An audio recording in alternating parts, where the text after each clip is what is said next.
Bonaduce, life coach. Danny Bonaduce, life coach. All right, it is time to call the Life Coach, 1-800-252-1025, or you can email at lifecoach@kzok.com. Life Coach brought to you by Goldberg Jones Divorce for Men. Call 1-800-DIVORCE. I believe we're starting out with an email today. We will start with an email. Remember, if you want to call the Life Coach at 800-252-1025, you can change your name if you would like to. Tell Mike, who's answering the phones, that you could be anonymous. You could be Steve or Becky or Billy or Bobby or Joey or Any of those Bob. people. I already said Bob. Yes, you did. You be Bob. There you go. All right. We've got an email from Cindy in Arlington who writes, Cindy in Arlington. I remained friends with an ex who has decided not to tell his new girlfriend that he and I used to date.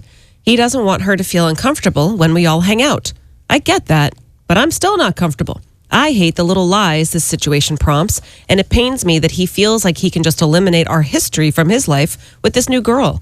Are my feelings wrong? Is there anything I should do, like spill the beans, which would probably cost me my friendship? Okay, so I knew this couple, really good friends. And then they decided to become lovers, and they were lovers, and they were also a great couple. And then they broke up, and they decided to still remain friends. And then the guy met another girl and was going to marry her, and that all blew up. And do you know who that couple was? Who? Ross and Rachel. Swear to God, it was on last night. He wanted to stay friends, and the English lady couldn't have it and broke up them, and they were like going to go down the aisle, and they broke up because he wouldn't want to stop hanging out. So here's what I tell you. If you want to look at real life situations, check out Friends with Joey and Chandler and all those guys. Serious biz. I think he's punking you. I feel exactly the same way you do. I just thought it was weird that I saw that episode of Friends last night, so I'd throw it out there. But I absolutely feel the way it's disrespectful to you. It's disrespectful to her. You're going to end up being the bad guy out of this. I think you tell him, hey, can't you just tell, although, man, he set this up for failure. But here's what you do. You just tell, you know what? If I'll do one of two things for you. We can either not be friends anymore, or I'm actually telling her at the next event where we all hang out. But that's up to you. If you don't want to see me anymore, if you pick her, that's cool over our friendship. If not, I'm going to tell her, because you have no right to make me the bad guy and feel weird every time I see your girlfriend. She's a nice girl, and here's the trick. Don't forget to compliment her. You know what? I don't want to be this guy. She's a nice girl. You know, I don't want to lie to her every time I see her. She's a nice girl. Say that a couple times.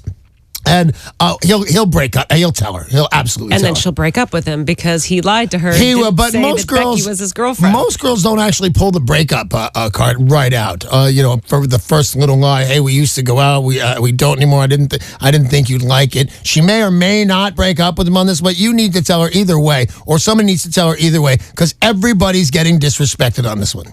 800-252-1025. You need to dial that number now if you've got a problem, because Danny can help you. He is the life coach. I can. You can also email lifecoach@kzok.com like Mark in Tacoma did. Hi, Mark. He writes, my brother-in-law and his wife recently took our daughter out for her birthday. When they dropped her off at home afterwards, she complained of having an upset stomach. It was almost dinner time, but she said she wasn't hungry. This concerned me, so I asked her what uncle and auntie had treated her to. She gave me the rundown. For lunch, my 9-year-old daughter had a full-size cheeseburger, bottomless fries, a milkshake, and a hot fudge sundae for dessert. Mm-hmm. Then they went to the movies, where she had a box of candy, a big bucket of popcorn, and a full sugar soda. Oh, my God. At the risk of sounding insensitive, my brother and his wife are morbidly obese. I'm not sure what to do about this because I don't want this binge to happen again, and I want my daughter to know how her aunt and uncle eat, that it's not healthy. Right. What do you think I should do? She's 9. You can put her kind of in charge of this. You know, when I think about this, because, you know what, I didn't do all the right moves with my parenting thing, so I turn to Michael C. Jones when I think about good parenting. And any one of his kids would be Jason or Olivia the younger, would know I'm not allowed to have that. I'm only allowed to have this. I should have unbuttered pop, whatever it is. If you tried to fatten these two up, and it sounds wonderful and everything. Michael C. Jones's kids, I believe, how am I doing on this one? They say I don't eat that. We don't eat that at my house. Yeah, they're very well aware. Like, I bought Olivia a box of Whoppers the other day. Right. And she looks at the serving size, and she will count out 18 Whoppers. Yeah. Oh, in a that's little so bowl. cute. So I wouldn't be too ready to blame your fat relatives on this one. And I'm not blaming your kid. She's 9, for God's sake. But you got to teach her. Here's what we do in our house, sweetheart. I love you and everything. But here's what we eat. Because it doesn't matter if it wasn't your brother and your sister, whoever it is on this. It's what if it's her? What if it's at school? What if it's cupcake day? She needs to know the parameters of what your family eats. The Steve family does not eat that. Don't you wonder, though, with the morbidly obese couple, if they're like kind of pressuring, like, oh, well, you haven't finished your hamburger. No, at first, I'm sorry, give me the name of this person again. Becky. Oh, hi, sweetheart. So at first, I'm ready to yell at Becky. So somebody treated your kid like a kid. And then I heard the litany of foods they got, and you're right to be upset. But you need to teach your daughter not to bad. She didn't do anything bad, to show, hey, we don't eat like this. Here's how we eat. We eat a little bit healthy. And if she wants, and I think it's good. They took her to the movies, right? Yeah.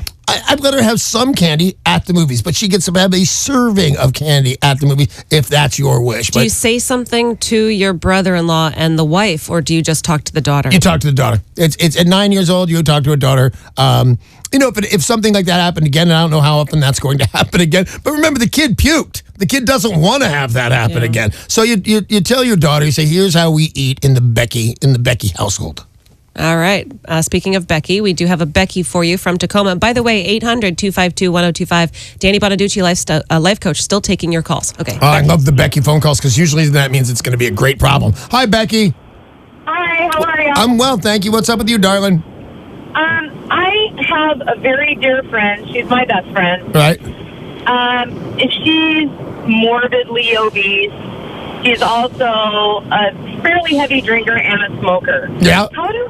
I just want to know how I can talk to her about maybe losing a little bit of weight and quitting smoking without hurting her feelings. Well, you start with, because she really does need to lose some weight, especially if she's morbidly obese. But you start with the obviously bad habits that aren't a personal reflection on her. You got to get her out of the cigarettes. And it's like, hey, you need to quit smoking. It's not good for you. It's too much of a labor to breathe. And by the way, it really smells. Do you mind helping out? So start with there and then move to the weight, because people can take exception. But the whole time you're trying to do this for this person, remember, you're trying to save their lives. And if this is coming to you, you might want to Google or something like, how old did John Candy make? 40s. 40. How about Chris Farley? How old did he make? He was in his 30s. He was in his 30s. And this is off the top of my head. You can just pay a little bit of attention to it and use these people as a thing. But every time, remember, and this is the same thing I just told the person who didn't think it was fair that her ex-boyfriend wasn't telling his new girlfriend that they had a thing. I said, remember to compliment the girl. When you're going with this, remember to compliment. And we want you around a lot longer than this, sweetheart. If you could just cut back on the cigarettes. We just want you to start with the cigarettes and then move into the weight, because she could take offense. She's wrong. You are in fact trying to save her life, and then you go, you know what? You don't think it's going to happen to you, but it could. Oh, John Belushi's another one. How old was Belushi when he died? In his mid-40s. And did he make it to 40? This guy? I believe so. And that's not very old. With everything I did, I made it past that. So remember, tell her how much you love her. Tell her how much you want her to stay around. And every now and again, this could happen to anybody. It could happen to you. Belushi was actually 33. I thought Belushi was 33. Yeah. I thought he was way older. Yeah. So Becky's going to come up with a list of overweight people who did put bad things in their system and say, this could be you. I think that's a good idea, but be very careful. Mama Cass. She choked on a chicken sandwich. She didn't. Yeah, because she was overweight. So Becky's friend is a heavy smoker, overweight, and a heavy drinker. And he'd say, yeah. So, don't sound too rehearsed. These were off the top of my head. I knew all of these off the top of my head. So I wouldn't get a patter together. I wouldn't have a speech ready. Tell you love her. You want her to be around a long time and start with him on things like that. And by the way, if she wants to quit drinking and stuff like that, call me back. I'll help her out too. Thanks, Becky. Got time for more calls on Danny Bonaduce, Life Coach, 800-252-1025. Annette in Burien, you're on with Danny. Hey, Annette. Hey, what up, Danny? What's up? Well, yeah, I got a real question here for you. Okay. I am on such a guilt trip. I've known my friend Chris since I've been 6 years old. Right. Her birthday happens to fall on Thanksgiving. And so I was going to do a Thanksgiving and a birthday. Well, right in the middle of cooking my turkey, getting everything together, my pipes bust under my sink in the kitchen and the bathroom. Right. I have to call a plumber on Thanksgiving. Didn't even know if I could get one. Bawling my eyes out. Finally got a plumber out here. He fixed everything. I said, all right, let's get on with it, because my mom's 81 and I want to have it nice for her as well. Right. All of a sudden, Chris calls, my friend of 6 years, can you believe it? And says, well, I'm going to go to my brother's anyway. But she said she stopped by after for cake because her birthday falls on Thanksgiving. We tried to call her for 5 times, my kids. My daughter, who's 6 months pregnant, made her a birthday cake. She never called us back. Now she's calling me a liar. I feel so guilty. I love the girl. We've been friends since 6 years old. She used to date my brother, for God's sakes. I mean, the whole thing is ridiculous. It really did happen. I don't know. Everybody believes that this really happened except this person. I don't completely understand, except, it's something you get used to.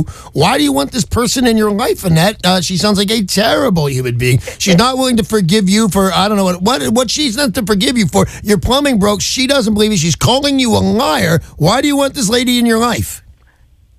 Because I love her as a friend.